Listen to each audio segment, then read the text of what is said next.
Assalamualaikum warahmatullahi wabarakatuh. Hordoftoota kiyya akkamiin nagaa fayyaadha. Baga guyyaa Jumaatiin isiniin geenja.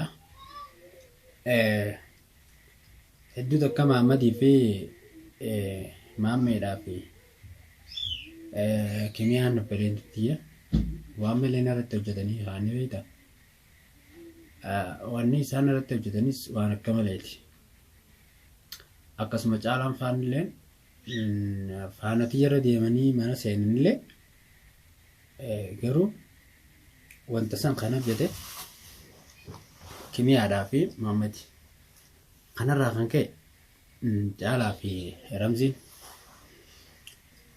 itti najjaatan dhageessaa itti najjaatanii isin jedha. Osoo dhiira taatanii yeroo san keessatti maanuu qabina.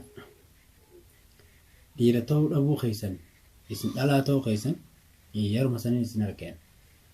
Illaanuu dhalaadha isin dhiiraa miti. Mee yoo dhiira taatan shaara irratti hin gabbee isin eeggadhaa koottaa. Caalaa akka sanitti akka malee sanitti nama jala deemu miti. Qabdanii akka dhiiraa tokko wal dura dhaabbannee wal cafeena. Maaliif qabdanii yoo dhiira taatan mee maanan hidhatinaame anaa farsaa ta'uu keessan isin agarsiise. Garuu filma san anjaraatu isinii wajjiin harka qaba. Jara maallaqa nyaachifte jaartii ta'e tagartee sittiin deebittee hafna wal jirtu san gartee obboleetti dhiisan. Sani tasanuu ta'u akka malee narratti dheedhee isiidha. Ammas Maammas san jaarsa Maammed jedhanii san gartee isa san. Isaan garuu ni ta'af waliif teenya walirraa dalaguu teenya. Atis yoo igartee isin si deebite ana deebite Kimiyaan yoo nan sirraan daleene Jaala Ramzi yoo nan sirraan daleene anuma isin guutuu keessanuu wala Mahammadi wala Kimiyaadha wala Ramziidha wala Caalaadha guutuu keessanuu. Nabullee adabuna dhorkitanii kan silaa ijaa hundarraa bahu. Tukkinii isin ajjeesanii naan jettanii ajjeesuna dhorkitanii waan san hundaa hojjettan. Garuu isin milkaa'ee nabuna harkaa baaftanii jirtan. Kanarraa kan ka'e nabuu baaftanii miti akka feetanitti osoo baasaa ooltaniiwu kaniin qabachuu taa'u Caalaadha. Kaniin qabuu taa'ullee Caalaadha. Ammallee Caalaa onneessiin yoo lubbuu teetirraa hajaa qabaatte gartee miti lubbuu tee yoo kaa jaalattu taate waan kana hidhaabda moo hin dhaabdu ta'anii siim guddaan lubbuu teetirraa hajaa qabda waan kana dhaabe hajaa qabaachuu baata itti fufi waliif jiraan. Garuu akka dhiiraa tokkotti shubbitii qabattee shaarra deddeemuu miti. Kootu sinja kootu kanatti dhabii mataa keetiin nama fudhattee dhufin san jaarsi tarsa'ee gurbaa Mahammad jettanii gartee nama namni lola wajjin seenee wajjin lola seenenu san isinitti ergete. Karaa kaaniin Nabulleen akkasitti deebitu barbaadarra jirti malee akkaan ijaasirraa kafaladhu miti ishee Kimiyaan akkaan ijaasirraa kafaladhutti dalaguutti hin jirtu. Akka jaarsummaa ta'etti walitti deebiin malee anillee ni shawwadame gowwummaatiif kan gartee ayyee tayyib yoo numa tolte jaarsatti siin deebisa jeetiin jala deemu jira malee waan kana daleeti jeetiin miti. Wanni isin irratti hojjetan san isinii milkooyte garuu kar tokkoon hin milkooyne kar tokkoon immoo milkooytanii jirtan. طيب أتقنيا إلا نو واجولي خرر ما يسلا فين كنت منانجي جيراتا عنوي قاعدة من نريفتين براوته مناجرني دي ما بريتي تسني رافض آيته جرم تلقى جلجته هاتو قرو سفيس ملكاي جر أكو معرفات انتلا وبريتي جار سخيتي ناركا وقت جرت Amma guutuu isaaniitiin bakka takka walitti qabee ibidatti qabsiisu ta'a. Akkam ilaaltara irraa. Anu waa farsaadha. Waan an ta'e na beeyta. Waan an ta'e illee na beeyta. Siinii teetiin na sodaachisaa oolta illee aan siinii teetiin sodaadhu. Akkuma feete na goota. akka fagaatu nama raachita malee waan takka na godhuu hin dandeessu. Haati nama raachitullee waan akka irratti hin maraadde ani kennaa si jalaa gara galeetiin jira. Akka jarri kam na godhu hoti waan sana irratti hojjette.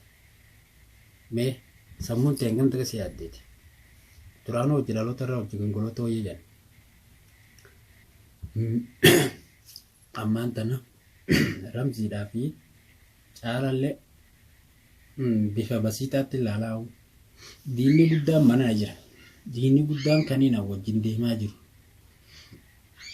Har'aas ta'ee barus hojiin ta'esan hojii abbaa hojii biraan burreeti. Namni garaa addeeffateeti akka huccuu adii tanaatti nama wajjin ta'e. Ani tokkichi Afarsaan jechuudha. Mataa kiyyattiin diina kana guutuuf raarooka. Wanta laxxoosoo sana wajjin manna dhiiftee deemtee gisee jara alaamanaatti nutti ol qajeelchite san akka isaan akkam naa godhaniif jireenyuma kiyyaa hona dhabamsiisuudhaaf deemii Afarsaa qabii dhabamsiisii jettee teeti. Caalaa fi Ramzii manatti ol qajeelchite garuu hin milkoofne siiffatee iskimiyaa. Atileen Caalaa siif hin milkoofne. Ani qabeenya kiyyaa har'aas barus dhaaluullee hin dandeessan. Ana ajjeeftanii qabeenya kiyyaalee dhaaluu hin dandeessan. Kana gubaa gataa. Mee yoo dhiira taate guyyaa har'aan tanaa shaara irratti si eeggadhaan. Gabbee hiikootu mataa keetiin Caalaa. Ati har'atti guyyaa lama mana na seenuu keeti. Guyyaa tokko jabaatee fi furmaatee wajjin na seente. Na seentee na tubsiifte. Lammata jaartiin na si eegite. Obboleettii barbaadan dhumneen. Bakka hin jiru san bakka namni beeku miti. Ni beekan jeellee yaadu. Manaan nuuraalee mana nuuraa jijjiira. Ijoollee tanaa na jala miidhama hayyee. Deem ijoollee bootaa jijjiiriif jeetiin si qajeelche maleen. Gabbaatee jara nuti ol qajeelchite jeeyyan. Atis Maammat intala dhalaa jala deemtee lajjaa guddoo ta'an nunokuu geesse. Kiyyaa kazzaaba kuduraa amma isin Afarsaan mana nutti ol naqee isa jala deemaa dhufanii jettanii yaaddan. Anjariin Haafisaa walittiin akkamittuu yaadan. Jara walittiinaatiin akkamittiin ani isaan fuudhee mana fiduu danda'a. Osoo duubaana dhawanii lafa na darbaniis rabbumaan na baase malee har'aa alhamdulillahi rabbil aalamiin. Bakkaan an oolu bakkaan an bulu jarri kan an beekan ture. Kimiyaata gabbaateen na bal'aaf. Na jalaa qajeelchiteeti akka isaan dhawanii duubaa lafa na darban taasifte. Garuu obboleettiin keenyaa na jaan baatu yoo nuti Afarsaa har'aan tan ajjeefne jaaniiti. Jarri na dhiisanii tuunfaanatti jala deemanii dhufanii mana galan. Laanni agartaniifti. Wanta nagartee wanta namaanaas ni beektani. Isii takkitti tanaa siigaa Caalaa. Atis Ramzii isii takkitti tanaa siniigaa. Dhageesse. Boombii dhalaattuun boombii haaree bara 2015 baate. La bara 2025 baate. Isiidha tun jechuudha. Isii takkitti tanaa siniigaa. Ani nama isinitti barbaadadhu mataa xiyyaanu firaan isin dorga. Akka mataa Afarsaatti jechuudha. Maammadiis Kimiyaadhaas garee teessinitti walitti isin deetiin jiran. Isin hundinuu raqama tokko irraa toltan. Caalaa Ramzii Kimiyaa Maammad guutuun keessanuu ani isin keessaa guutuu keessanuu darraggaruudhaaf qophiidha nama karra rabbeetiin jira. Kimiyaa siyaa galtu an karra rabbeetiin jira. Walumaa galaa dhabama isin godhuu kiyya nama. Kalaas kalaama tokko isin wajjin qabu.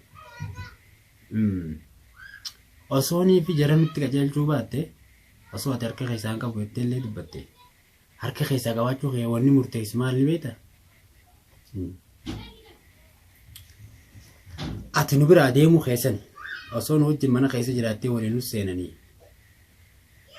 Dhugaadha ni fakkaatti dubbiin. Baawaraan isinii kanna. Siiriin isinii godha. Akka jarri uumaa isin godhuu hin dandeenye. Siiriin ta'e maaliif ati Maammad akka goote siiriin san Maammad maaliif nurraan dhorkiniin? Namni siree qabu guutuu isaanii irraa lafa darbuu danda'a bara. Maal irraan dorkin? Waatu jira jee bara. Bagaan birraa isin arge. Isin jara kanaa ta'edha.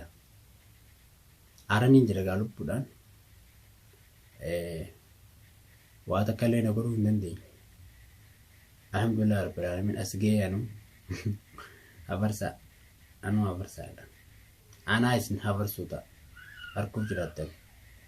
Anaa isin tuqqin tuttuutanii fi nafaaftan. Maammadii fi Kiniyaan. Jarri duraanuu diina. Kanaafuu waan isin godhuu ta'u hordoftoonnis asumaanuu harkuuf jiraata. Wajjinaan sirriitti hojjechuu ta'u. Komii takka malee uummanni Oromoo illee narra laayina. Adaraa ajjecha aggaamii addaan irratti raawwate jedhee aggaamiidha kun. Abarsaa lafarraa galchine jettaniiti. Milkoonni garuu.